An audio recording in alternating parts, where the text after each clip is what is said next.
اسلام آباد امن معاہدہ حتمی مرحلے میں داخل۔ وزیر اعظم شہباز شریف نے دنیا کو آگاہ کر دیا۔ ایکس پر اپنے بیان میں شہباز شریف نے کہا کہ ہم ایک امن معاہدے کے پہلے سے کہیں زیادہ قریب ہیں۔ آئندہ 24 گھنٹوں میں معاہدے کو حتمی شکل دیے جانے کا امکان ہے۔ وزیر اعظم نے کہا کہ پاکستان معاہدے پر الیکٹرانک دستخط کی تیاری کر رہا ہے۔ معاہدے کے فوری بعد آئندہ ہفتے تکنیکی سطح کے مذاکرات ہوں گے۔ شہباز شریف کا کہنا تھا کہ مسلسل عزم اور مذاکرات کے دوران تعمیری کردار پر امریکہ اور ایران کے شکر گزار ہیں۔ وزیر اعظم کا خطے میں برادر ممالک کی مسلسل حمایت اور تعاون پر بھی اظہار تشکر۔ کہا ہمیں یقین ہے کہ یہ تاریخی معاہدہ دیر پا امن کی مضبوط بنیاد فراہم کرے گا۔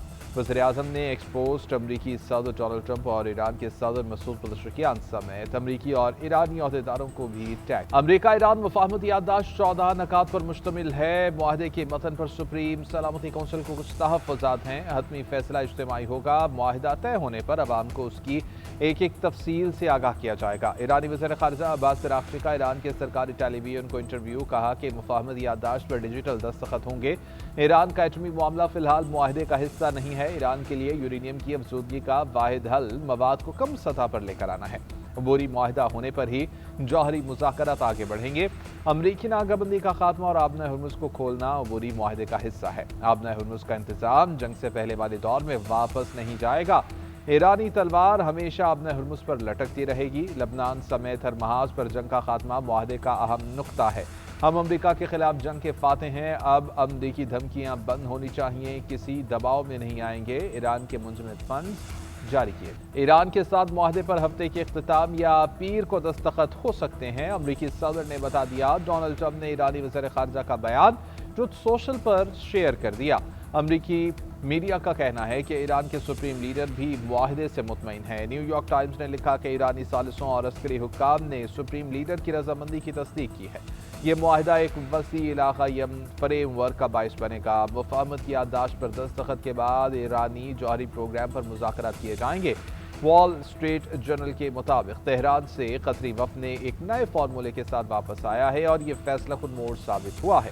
امریکی صدر ڈونلڈ ٹرمپ عالمی رہنماؤں کو آبنہ ہرمز کی نگرانی کے لیے کہیں گے۔ وال اسٹریٹ جرنل کے مطابق عبوری معاہدے کے بعد اضافی تکنیکی بات چیت اسلام آباد میں ہونے کا امکان۔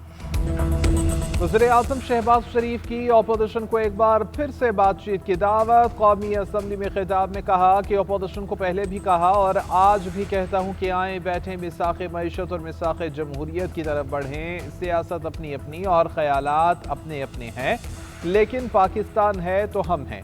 اپوزیشن لیڈر نے کہا کہ صوبے کے معاشی وسائل ان کا حق ہیں، اس پر کوئی اختلاف نہیں ہے۔ ریکوڈک پر بلوچستان کے عوام کے شیئرز روشن مثال ہیں۔ ریکوڈک کا معاہدہ بلوچستان کے زعماء کی رضامندی سے کیا گیا۔ 2010 کے NFC ایوارڈ میں بلوچستان کا شیئر 100% بڑھایا گیا۔ گوادر سے چمن تک 300 ارب روپے سے ہائی وے بن رہی ہے۔ بلوچستان کے لیے پنجاب اور سندھ نے اپنا حصہ ڈالا۔ شہباز شریف نے کہا کہ بطور وزیر اعظم چاروں صوبوں کی یکساں ترقی ان کی ذمہ داری ہے۔ چند روز پہلے 22 جوان شہید ہوئے۔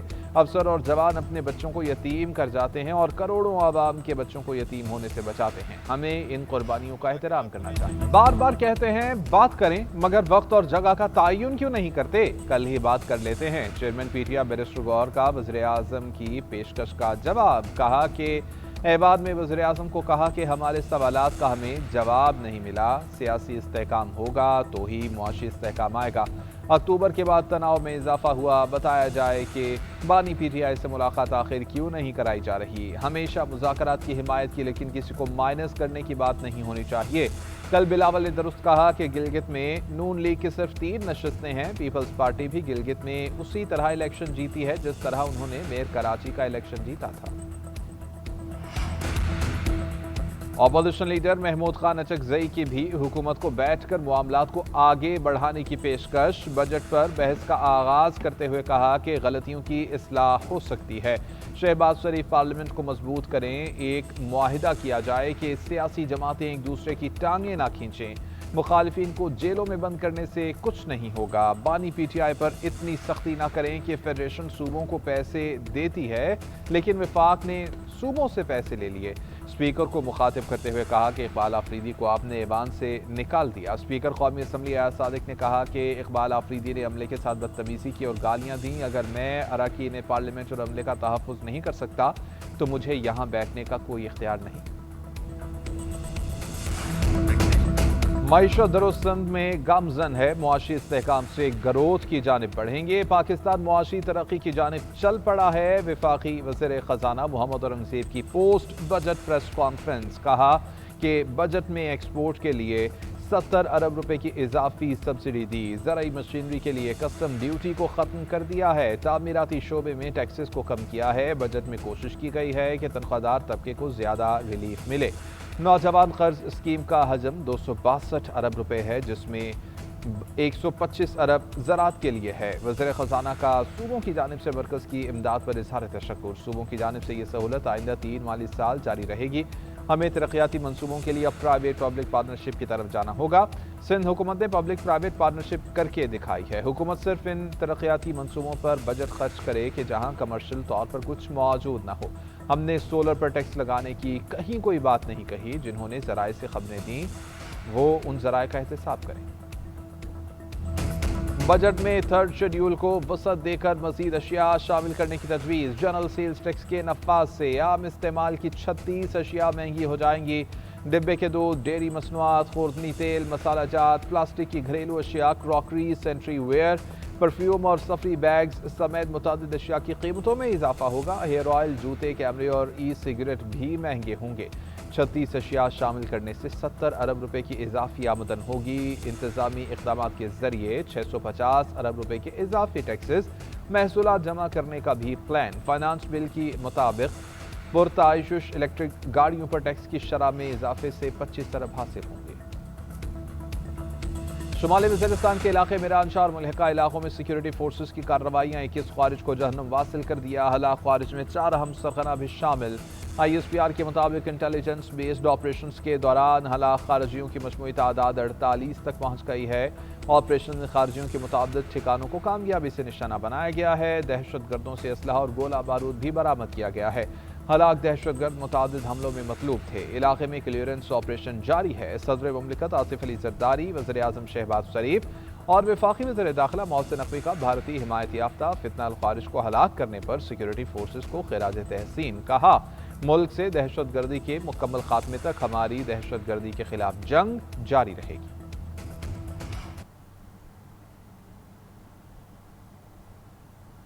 نائب وزیر اعظم اسحاق ڈار کا سوئس وزیر خارجہ کے ساتھ ٹیلی فونک رابطہ۔ امریکہ اور ایران کے درمیان بات چیت میں حوصلہ افزا پیش رفت کو خوشائند قرار دے دیا۔ جنیوا معاہدے سے متعلق امور پر بات چیت۔ نائب وزیر اعظم سے مصری وزیر خارجہ ڈاکٹر بدر عبدالعاطی نے بھی رابطہ کیا۔ خطے کی تازہ ترین صورتحال پر تبادلہ خیال۔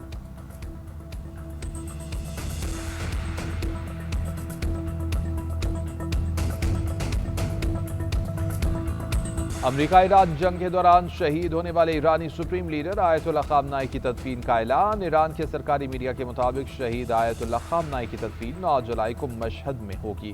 تعزیتی تقریبات کا آغاز 4 جولائی سے کیا جائے گا۔ شہید آیت اللہ خامنائی کی تدفین روضہ امام رضا کے حرم میں کی جائے گی۔ ٹرمپ کا ایران سے معاہدہ نیتن یاہو کے لیے کڑوی گولی ثابت ہوگا۔ امریکی ویب سائٹ ایکزیوس کے مطابق جمعرات کی شام ڈونلڈ ٹرمپ نے نیتن یاہو کو فون پر ایسی خبر سنائی جو وہ سننا نہیں چاہتے تھے۔ ٹرمپ نے واضح کیا کہ وہ چند ہی دنوں میں ایران کے ساتھ معاہدے پر دستخط کرنے والے ہیں اور اب اس جنگ کو ختم کرنے کا وقت آ چکا ہے۔ ٹیلی فونک گفتگو کے دوران نیتن یاہو بے بس دکھائی دیے۔ نیتن یاہو نے ٹرمپ کے ساتھ کوئی تکرار یا مزاحمت نہیں کی۔ نیتن یاہو نے بے بسی کے انداز میں کہا کہ وہ بھروسہ کرتے ہیں کہ ایران کے جوہری معاملے پر اسرائیل کو تحفظات کو نظر انداز نہیں کیا جائے گا۔ کالعدم ایکشن کمیٹی سے وابستہ افراد اور سہولت کاروں کے خلاف بڑے پیمانے پر کارروائی کا فیصلہ۔ ذرائع کے مطابق وابستہ افراد کی پاکستان کے مختلف شہروں میں جائیداد کی تفصیلات طلب کر لی گئیں۔ کالعدم ایکشن کمیٹی سے منسلک افراد کے شناختی کارڈز، پاسپورٹ اور بینک اکاؤنٹس منجمد کر دیے جائیں گے۔ مالی معاونین اور سہولت کاروں کے اثاثوں اور مالی معاملات کی چھان بین کا دائرہ بھی وسیع کر دیا گیا۔ ریاست مخالف سرگرمیوں میں ملوث عناصر کے مالی اور انتظامی نیٹ ورک کے خلاف مزید سخت اقدامات کی تیاری بھی کر لی گئی۔ ریاستی اداروں کے خلاف فرضہ سرائی اور نفرت انگیز بیانات پر میرپور کے رہائشی عمران شیخ کے خلاف مقدمہ درج۔